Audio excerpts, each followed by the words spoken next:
Fala, conjobianos, tranquilos?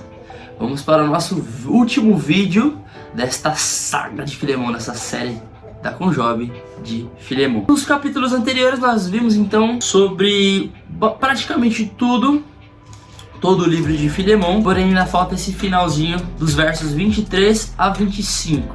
O tema do vídeo de hoje é saudações finais do apóstolo Paulo. O foco, na verdade, dessa carta de Filemon, né, desse finalzinho, né, dessas saudações finais, é justamente enaltecer os seus colaboradores, enaltecer as pessoas que estão do seu lado. Basicamente essa é uma grande lição que o livro de Filemon nos traz. Porque Paulo ele começa enaltecendo as qualidades, enaltecendo os atributos do próprio Filemon, para depois lhe pedir alguma coisa grande, né? Se você não viu e ficou curioso, já corre lá para os vídeos anteriores.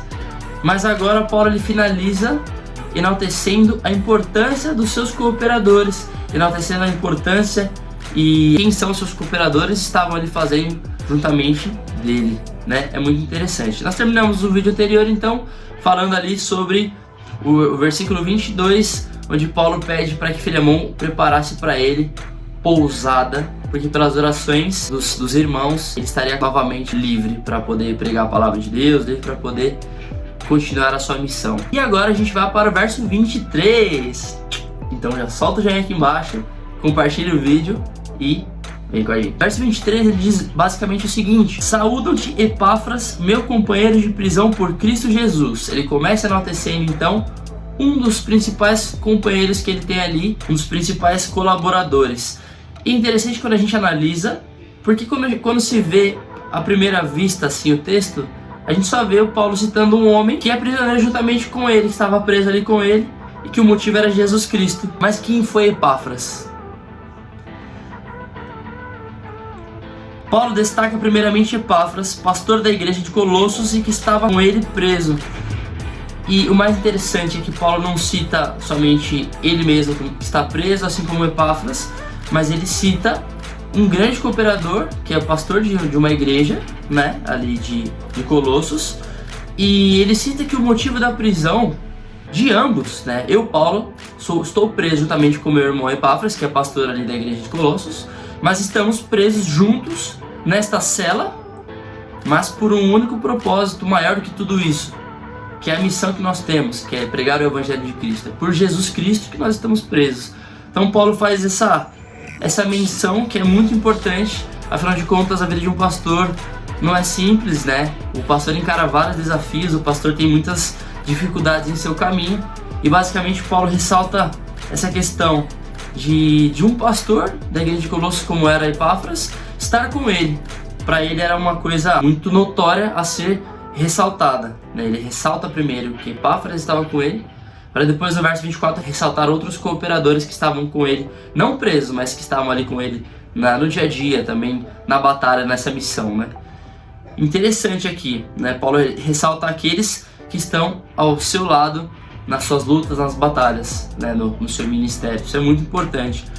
Quando a gente pensa nisso, fazer a obra de Deus, né? Cumprir a missão, o nosso chamado, a gente nunca vai sozinho. A gente nem pode fazer isso sozinho. A gente precisa dos nossos irmãos em Cristo. A gente precisa de pessoas que orem conosco, que chorem conosco, que se alegrem conosco. Então nós precisamos de pessoas. Uma grande lição que Paulo nos dá aqui, através dessa carta de Filemon, é justamente essa: enaltecer a qualidade das pessoas que estão com você, que estão orando por você, dizer o quanto elas são importantes. Isso faz diferença. Verso 24: Marcos, Aristarco, Demas e Lucas, meus cooperadores. E que Paulo cita outros cooperadores. Ele dá nomes aos bois e dizem o quanto eles são importantes. São meus cooperadores, são os camaradas que me ajudam, que correm comigo. Ele cita Marcos. Interessante de Marcos, é muito interessante essa parte. Quando Marcos foi quem Paulo mesmo entrou em contenda com Barnabé para não vir junto. Lá em Atos 15, 38 a 39. Essa passagem diz justamente isso.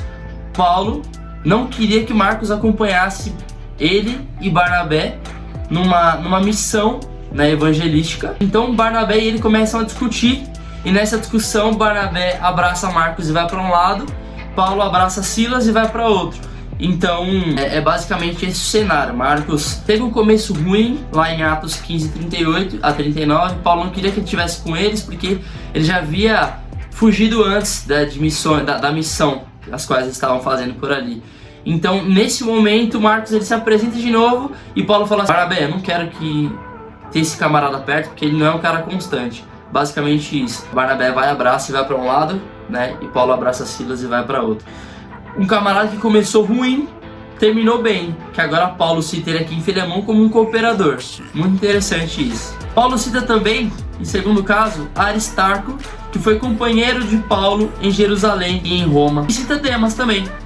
Demas aqui é um caso muito interessante, porque ele foi citado na Bíblia 3 vezes. A primeira delas aqui em Filemão, a segunda em Colossenses 4,14 e a terceira em 2 Timóteo 4,10. E é interessante como esse companheiro Demas, ele vai regredindo. Filemão aqui, ele é citado como um cooperador, né? Um homem estimado por Paulo. Segunda vez, lá em Colossenses 4,14, diz assim: Saúda-vos Lucas, médico amado, e Demas. Né? Aqui na carta aos Colossenses, Paulo não dá tanta ênfase para Demas.